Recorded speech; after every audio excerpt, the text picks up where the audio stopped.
Yan. Good morning mga idol. So dito tayo ngayon sa Linang. So ayan. So pagkalipas ng isang buwan at kalahati, yan, muli ako magbablog kasi nasira ang aking cellphone. So po-focus ako ngayon sa vlog ko ay sa flood control project na pumutok na balita. So hindi lang ito issue ng milyon-milyon, kundi isang bilyon-bilyon mga idol. Patuto sila mga idol, ang perang iyon ay kung napakarami. Kung ikukumpara kasi dito sa mga taong lumalaban ng parehas, ay kakunti lang ang kinikita. Pero dun sa binalitang bilyon-bilyon. So hanggang ngayon mga idol, walang napaparusahan. Pero dun sa mga ordinaryong tao na nagnakaw lang ng isang sakong bigas, halimbawa, nagnakaw ng dilata, ng gatas, madaling iserve ang justice. So bakit ganyan mga idol?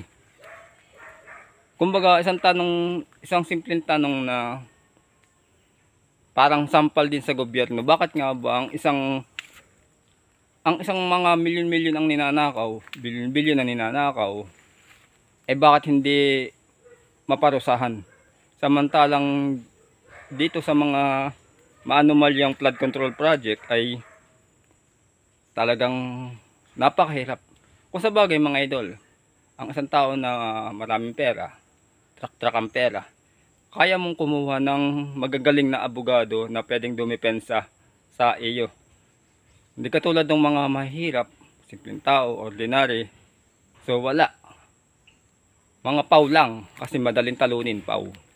Yan. Ito tayo mga idol. Ito. Dito ang vlog ko ngayon dito sa Linang. So bakit nga ba hindi kayang parusahan mga idol hindi maparusahan ng mga ganun tao? Kasi dapat talaga ang tama ay may managot dito sa maanumalyang flood control project. Kasi kumbaga ito nakakarimarim. Nakakarimarim kasi may mga taong lumalaban ng parehas. Ayun nga, nanggugulay. Wad ko. Magsasaka mga idol. Nanggugulay ako, binebenta ko. Yung iba magsasaka. Yung iba nagko-contraction. So maghapon pugaw-pugawan, madumi ang suot. Pero maliliit lang ang halaga ang kaya niyang iuwi. Pero yun ay galing sa isang parehas na laban. Hindi ko to, pero dun sa mga nakakalulang yaman, dun sa mga hindi natin babanggitin mga idol, ay hanggang ngayon hindi maparusahan. Isang katutok ng mga ebidensya na nagpapatunay. Pero hanggang ngayon, mismong taong bayan ang nagagalit. Bakit hindi maparusahan ang mga taong ganito? Nakakarimari mga idol. Ay kung sa bagay mga idol, ang isang tao naman talaga na halimbawa yung nasasabi ng nakakarimarim dahil hindi tayo ang nasa sitwasyon ng taong yun. Pero kung ikaw ang nasa sitwasyon ng taong ganun, na nakakahawak ng ganung kalalaking halaga, hindi yun nakakarimarim. Kumbaga, yun ay isang hindi man sa successful kasi hindi naman pinaghirapan yun. Ang tama doon ay diskarte.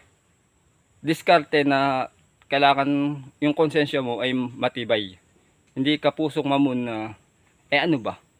Ano ba kung maraming apektuhan basta ito ibubulsa ko. Kasi sa sistema kasi mga idol ng hindi man sa politika, kasi ordinaryong tao din yung mga yun.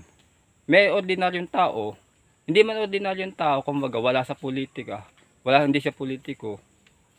Tapos yung iba naman nasa politiko, kumbaga conspiracy na yun.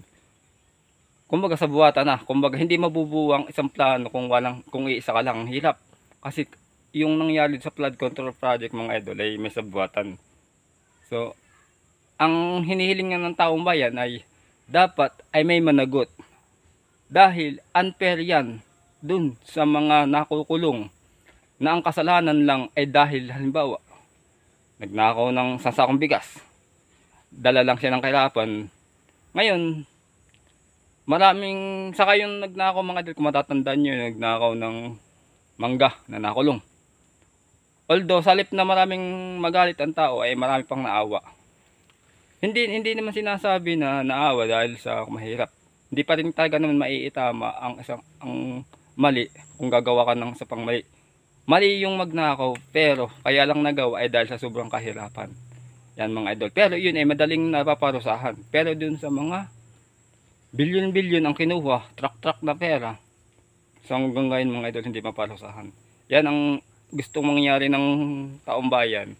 Dun sa maanumalyang flood control project ay may makita ang tao na maparusahan. Meron nga ako kilala mga idol, taga dito sa, hindi ko na lang babanggitin ang pangalan. Nagnakaw siya ng hindi ko na babanggitin kasi mga baka ano. May nagnakaw siya ng 3 item na nakulong siya, pero ang bababang halaga wala pang 500 piso. Nakulong siya ng 4 na buwan. So hindi ko na babanggitin kung ano yun. O kakilala ko yun mga idol. Nakulong siya ng 3 buwan o 4 na buwan.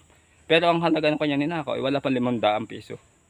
So dapat sampal din sa taong bayan na nagiging bias ang pagseserve ng justice. Kasi dapat dito sa ilang buwan na no, isang buwan na yatang maigit or 2 buwan na hanggang ngayon tuloy pa rin ang hearing, pero ang inaalam ng tao, ang gusto mangyari, makakita na may managot. Kasi pag walang nanagot, yan ay pangungunsinti at unfair doon sa mga maliliit na kriminal na kaya lang nagiging nagagawa nila dahil nga sa kahirapan. Kasi yung mga mayayaman na nagnakaw, ang tawag pa nga dyan ay hindi magnanakaw, kundi honorable. Honorable kasi ang tawag pa sa mga ganyan. Kasi kahit nagnakaw na sila, ay kagalang-galang pa rin. So sana naman sa tagal ng pag-iimbestiga dyan sa maanumalyang flood control project, makakita at masaksihan ng taong bayan na may mananagot o managot. Dahil kung wala, nakakalungkot, namimili ang batas ng Pilipinas. Dapat talaga walang pinipili, mamayaman ka man o mahirap. Kung sa bagay mga idol, ang mayaman nga kaya hindi nakakapanagot.